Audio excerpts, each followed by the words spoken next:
เสียงขวางวีรชนสาวเพชรทหารเสียงขวางทั้งงามทั้งเก่งบ้านหกผู้เก่งผู้กูสุมน้องสู้ทนแบกปลังกา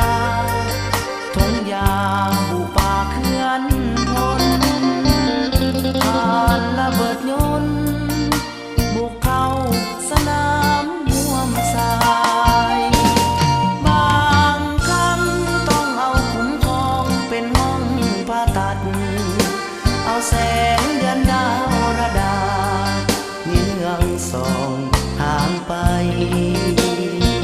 เอาหลังเป้คนเจ็บเข้าคุม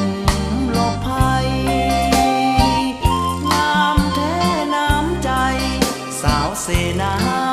เสียงขวางเห็นหอยแผลเก่าอายเฝ้าคนิ่งหาอยากพบแก้วตาแม้นเวลาผ่านมาเลยล่วงจะขอกล่าวคำขอบใจดอกไม้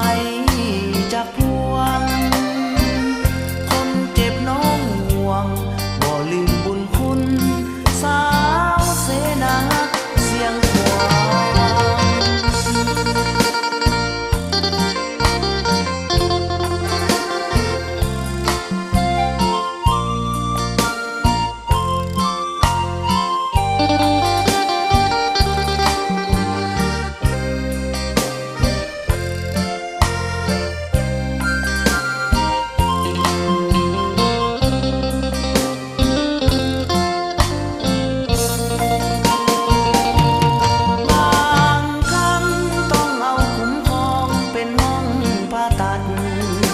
เอาแสงเดือนดาวระดาเงื้องส่องห่างไปเอาหลังเป้คนเจ็บเข้าคุมหลบภัย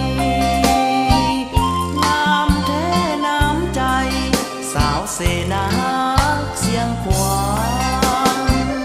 เห็นหอยแผลเก่าอายเฝ้าคนิ่งหาแม้นเวลาผ่านมาเลยล่วงจะขอกล่าวคำขอบใจดอกไม้